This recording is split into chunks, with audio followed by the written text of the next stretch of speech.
Welcome to the Building Doors Podcast, where we're not just pushing for opportunities for women's voices to be heard, we're creating them. I'm Christy Harst, voiceover actor and creator of the Building Doors campaign. Join us as we amplify voices, break barriers, and build doors together. Hola, hi, I'm Zuleika Deciga, and I'm a door builder in the Building Doors campaign. I'm a bilingual voiceover actress based in Seattle, and today I want to take you on a little ride through my story, how I found my voice, why I do what I do, and where I'm heading next. Let's rewind for a second. I started my voiceover journey in Mexico City. Back then, it was just a hobby while I was studying journalism and communication. I was also working in media, writing articles for a major newspaper, La Jornada, working in radio, assisting in a TV production, and I was a producer for a production company doing TV and radio ads. One of my proudest moments from that time, writing an article that landed on the front page of La Jornada, is a major newspaper in Mexico, when I was just 23. All of that, journalism, broadcasting, storytelling, it gave me the tools I still use today. It taught me how to communicate clearly, adapt messages, and connect with audiences in a meaningful way. Those same skills now help me translate, adapt, and produce content for the Hispanic content for my clients. But the real turning point came in 2003 when I left Seattle on a year-long trip around the world. A day before leaving, I randomly looked up how to say locutora comercial in English, and that's when I found the term voice-over actor.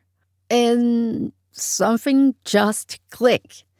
I promised myself that when I came back, I'd explore it seriously.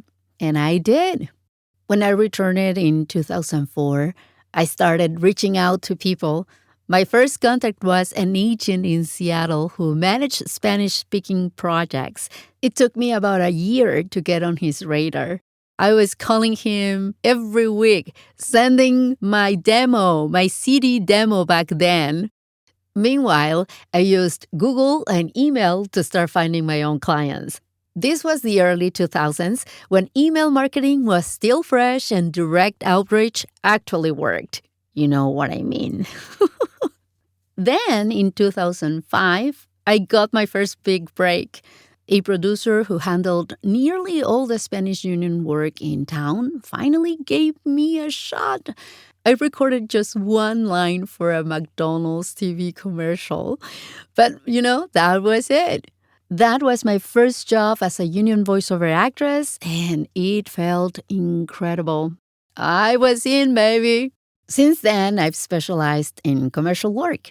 In the last weeks, I've recorded for brands like Nissan, Taco Bell, United Healthcare, Wells Fargo, Pepsi, Cerveza Victoria, Porsche, Microsoft, Alzheimer's Association, T-Mobile, World Bank, Amazon Music, and the latest one that I loved was a promo for the event, Esports World Cup.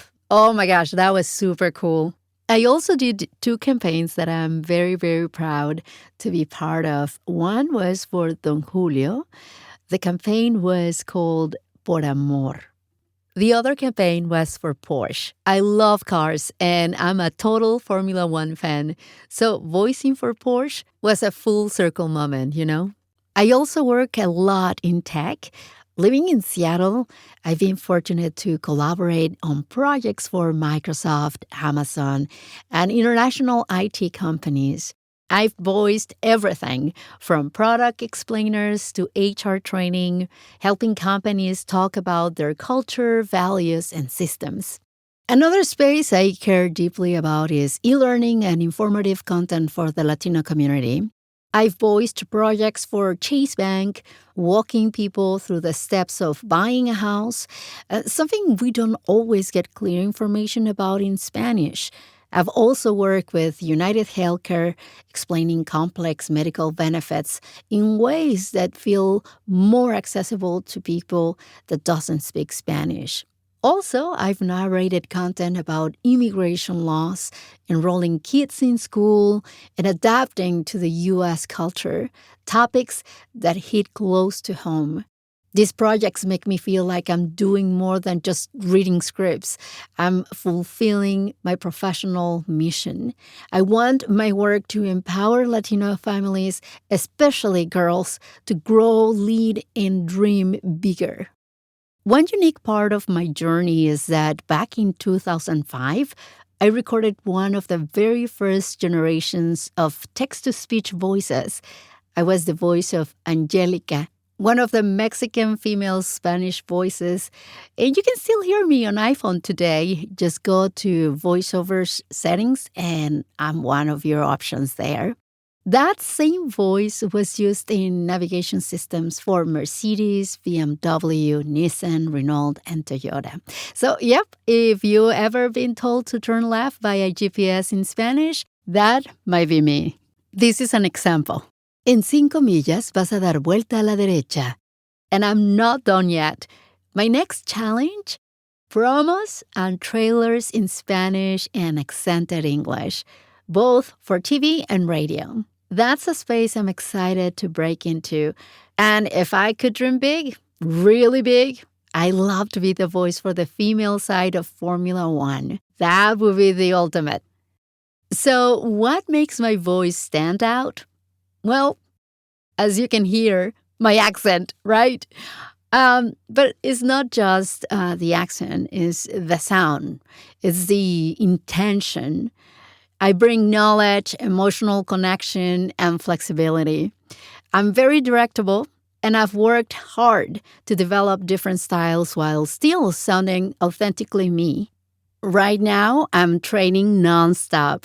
I'm working on my English, aiming to perform in commercials with different levels of accent, from lightly accented to neutral. I'm taking acting classes in New York, VO classes in Spanish in Mexico, and working with a casting director in the U.S. for my English delivery. I'm a lifelong learner, and that's something I actually love about this career. Even after 20 years, I still feel new in many ways. Every time I dive into a new genre, I get to start from scratch. It's humbling, yes, but also motivating. There's always another layer to uncover, another skill to sharpen. Oh, and here's a fun little fact. When I'm working at my desk, I'm usually not alone. My daughter has a pet snake named Tiger Lily, and she loves to hang out with me while I work. She wraps around my neck and just chills. However, she's getting bigger, and I don't like the feeling of having her in my neck anymore. Anyway, if my voice were a brand, it would be Ferrari, as we say in Spanish. This brand is full of heart and built to leave a lasting impression. Ferrari is more than a car. It's a global symbol of power, speed, boldness, and deep-rooted passion. It represents a culture, a sense of belonging, and that's exactly how I approach my voiceover work. I'm all in. When I voice a commercial, it's to embody the spirit of the brand so the message lands with the heart and authenticity. As a Latina and a voiceover artist, I know how powerful connection can be. Our community values loyalty. Once we believe in a brand, we stick with it. That's why I focus on helping brands build real relationships with Latino audiences, because we are not just having conversations with customers. We are having conversations with lifelong fans.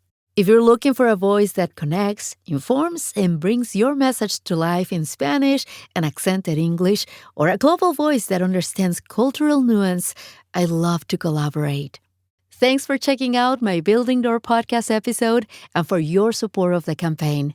If you'd like to work together, you can email me at z@zuleikadeciga.com and visit my website at zuleikadeciga.com to hear more of my work.